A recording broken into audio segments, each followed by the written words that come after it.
When I survey the wondrous cross. Hi, this is Bobby Grow. In this podcast, I just wanted to talk about Karl Barth, fundamentalism, and Reformed theology. Basically, I kind of just need to vent somewhere, so I thought I'd use a podcast for that.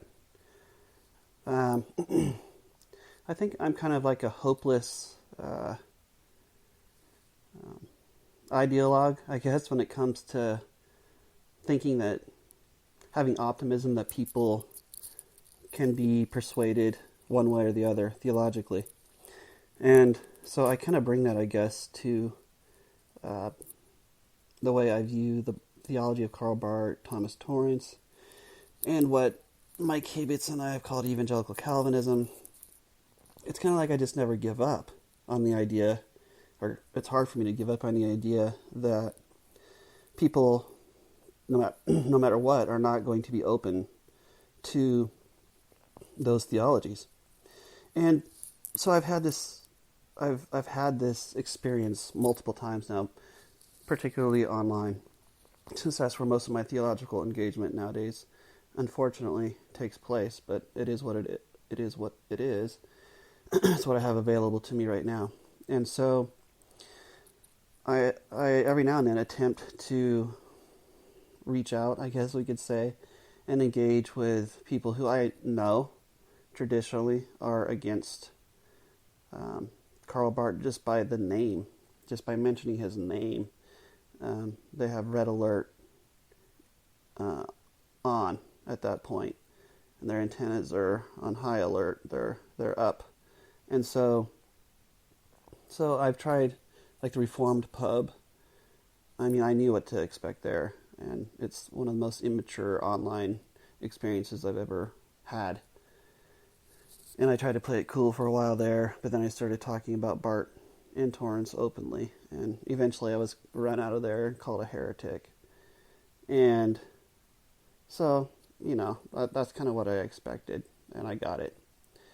So I've gone for a while, and then now, just more recently, I just joined this group called Genevan Commons, and it's populated by a bunch of guys and gals. It looks like mostly guys they're more mature spiritually, I guess, and they're more academically oriented, it appears. But of course, there are folks in there who aren't as well. So I just thought, I've been in there for quite a while, and I just thought, I think I'll just lay my cards down on the table and let people know exactly where I'm coming from if they don't already. So I just asked, the group what they thought of Barth. Anybody who's affirmative of Barth, Torrance, Athanasius, and that style of Reformed theology.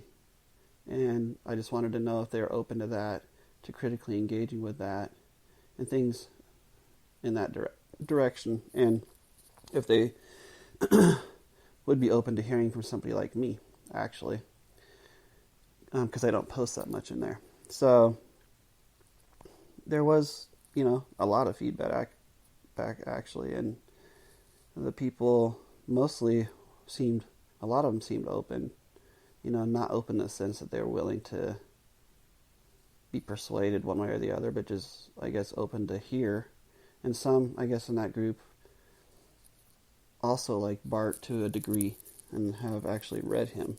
But I had an experience with one guy who's actually, I think he's an administrator in that group, and he admitted in our discussion, our correspondence in there, that he has never even read Barth. So the way he was trying to discredit Barth basically was by asking me to give him an example of any churches that I know of that are associated with Barth's theology that have good fruit, in quotes. I put that in quotes, associated with those ministries. And because he said every example that he could think of, well, they're liberal, they're apostate, they're just not even anywhere near being orthodox in quotes again, because I put those in quotes because of how this particular guy and that tradition he's associated with in Reformed theology believes what they believe orthodoxy entails. And so I gave him my church as an example, Columbia Presbyterian Church in Vancouver, Washington, and it's part of the PCUSA. So of course, anytime you say that, it's the game's over. But there are still PCUSA churches that are evangelical, and ours happens to be one of those. Otherwise, we wouldn't even consider being there. And so I lifted our church up as an example, gave him the website, and I guess he listened to a sermon, or part of a sermon, from Fitz, who's the senior pastor there. And he said, it was okay, but for the most part, he just completely thinks it's subpar at best. And so he wants nothing to do with Barth, but he's never read Barth. And so that's where I start having issues personally with people when they are in the Reformed tradition and they demonize Barth based upon their limited exposure to Barth through experiences or encounters that they've had with people anecdotally, and their supposed appropriation of Barth or the mood surrounding Barth. Now, admittedly, yeah, there are liberals, theologically, who have, who place Barth or hold Barth with high regard. But in fact, most of the liberals, when it comes to politics and things of that nature, are actually theological liberals, which is ironic because Barth was anything but liberal theologically. I mean, the whole thing with Barth is he's actually reacting to theological liberalism, what he was trained in Germany. And so he's reacting to the theological liberalism that he grew up in as a student, as a theological student. And so he is responding then to its inability to cope with the reality of life, its impotence as far as meeting people's needs through the objective and powerful reality of the gospel itself. So once Barth had that realization as a result of World War I in his parish ministry in Switzerland, and it caused him to reevaluate things and pushed him into the scriptures in a fresh and a new way, such that he would call it a strange new world of the Bible. And that set him on the trajectory that he lived on and in for the rest of his life. He wrote his Romans commentary, which elevated him, gave him a profile among German academics, and allowed him then to step into academic theological ministry, and his teaching ministry and writing ministry that he had for his life from that point on.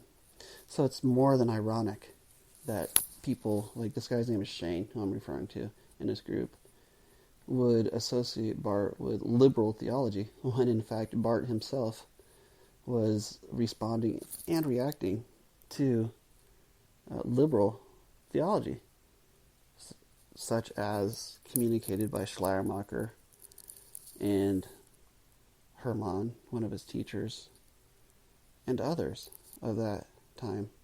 Ritschl, even if he that was the context in the theological categories within which he had access to work through, he reified those through his Christ concentration and approach to theologizing and his Bible reading and exegesis.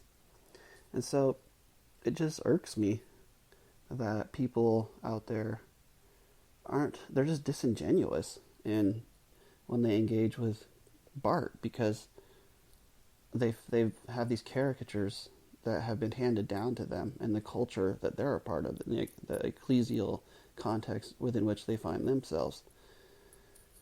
And so, I'm kind of personally at the point where that idealism that I have had in believing that people can be persuaded away from this idea that Barth's theology is apostate or heretical, which these guys definitely believe, following Cornelius Van Til, Carl Henry, and that whole Westminster Seminary approach towards Barth. They're always going to be looking at Barth not just with suspicion, but with total animus and almost like hatred. And so anybody who advocates for Barth's theology will be guilty by association with Barth and considered a heretic.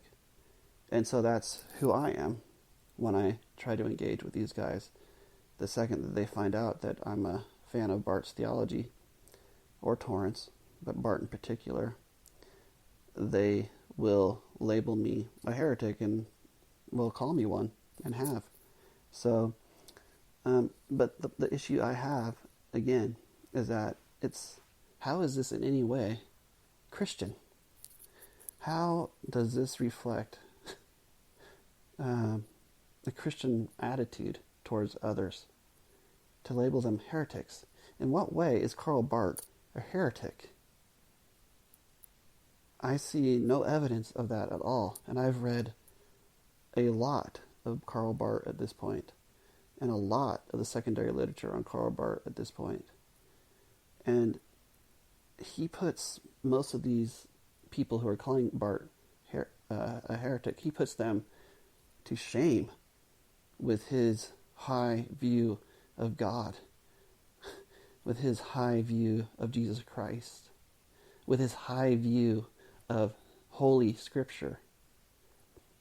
And so it is, at this point, my idealism is crushed. I don't really feel motivated to engage with what I would consider an absolute and outright example of all that is bad with fundamentalist Christianity, as reflected in many of these classically reformed types. And I don't want to engage in a sweeping generalization here, because there are people in that camp who I personally know who aren't that way, that they're willing to have a genuine discussion about Barth's theology, even if they fundamentally disagree with him. There are those within that camp who've actually read him. But for the most part, most haven't. Most haven't attempted to understand Barth's theology. So if they haven't, then don't critique him like you have. That's really my biggest gripe.